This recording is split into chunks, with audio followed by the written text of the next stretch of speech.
Welcome to The Explainer. Today, we're digging into the financials of a company called Sunrise Shares Holdings. And what we found? Well, it just doesn't add up.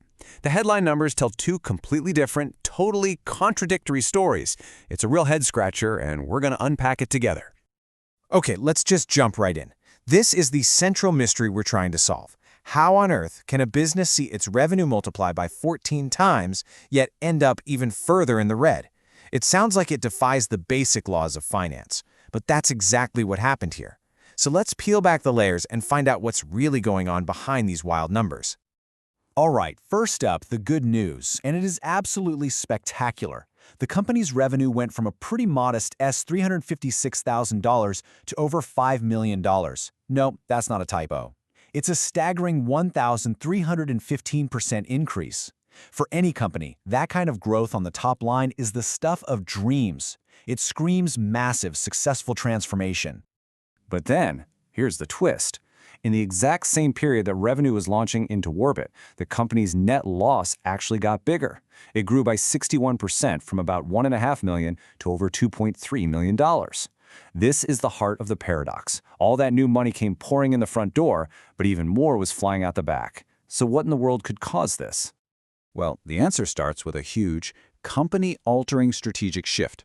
See, to understand the finances, you have to get that the Sunrise Shares of today is a completely different company from the one that existed just a couple of years ago. They didn't just tweak their strategy, they totally changed their identity.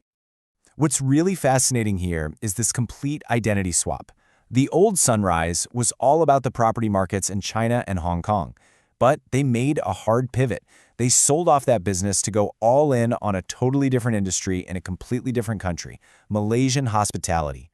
This wasn't a small adjustment, it was a total reinvention. And this whole radical pivot? It was powered by one single decisive move: buying a company called Falcon Pace for $3.5 million. Falcon Pace's main gig is managing a 4-star hotel in Malaysia called the Pines Malacca. And this hotel, this is the key. It is the single source of all that new $5 million in revenue we saw. The entire revenue boom comes from this one purchase. Okay, so we've solved the revenue mystery. It all came from the new hotel. But that just makes the other mystery even weirder. If the hotel is bringing in millions, why did the company lose even more money? Well, the answer, as it often is in the expenses. So it really all boils down to this one number, $2.8 million. While that revenue was skyrocketing, the company's administrative costs surged by nearly $2.8 million. That massive jump in costs completely wiped out all the profit from the new hotel and then dug the company into an even deeper hole. And here's the shopping list for where all that money went. I mean, think about it. It's everything it takes to start a brand new business from scratch in a new country. You've got higher staff costs for a new management team, you've got the hotel's repair bills and utility bills, new office costs, plus all the fees you have to pay just to make the acquisition happen in the first place. Turns out, buying a hotel is one thing, actually running it is another very expensive thing. Now, this massive strategic bet and the spending spree that came with it has put some really serious strain on the company's overall financial health.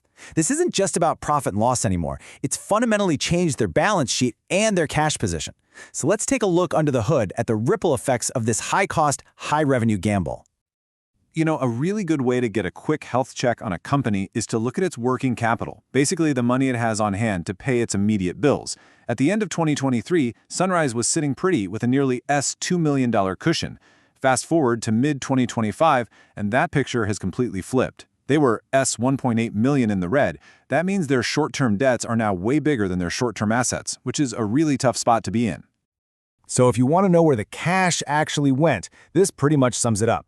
Cash was pouring out of the company for two big reasons: day-to-day operations and the big hotel acquisition. And to cover all that cash going out, they had to bring new money in through financing. Specifically, they took on $1.76 million in new loans. Essentially, they were borrowing money to fund their operations and their big strategic bet. Now, you'd think that after a pivot this dramatic and this costly, the company might, take a breather, stabilize things, and digest this huge change. But that is not what's happening. Not even close. Just as it's grappling with the financial reality of its Malaysian gamble, Sunrise is already lining up its next major move. And they're not being shy about it. This quote from their own filings makes their game plan crystal clear. They are actively planning to diversify again, to find new ways to make money. They see the hotel business not as the final destination, but just as one piece of a much larger, constantly changing puzzle. So what's next on the menu? Get this. They've got an agreement to buy a company in the minerals business, and they've already set up a new subsidiary back in China to get into renewable energy. So let's just recap. In just a couple of years, this company will have gone from China property to Malaysian hotels, and now, potentially, to minerals and renewable energy. Wow. And this brings us right back to our big final question, which is really the core of this whole story. Is this incredibly aggressive transformation a sign of some visionary strategy, or is it a series of high-risk, desperate bets from a company trying to find an identity? You know, the numbers we've looked at today could be used to argue both sides. For now, only time is going to tell which story is the right one.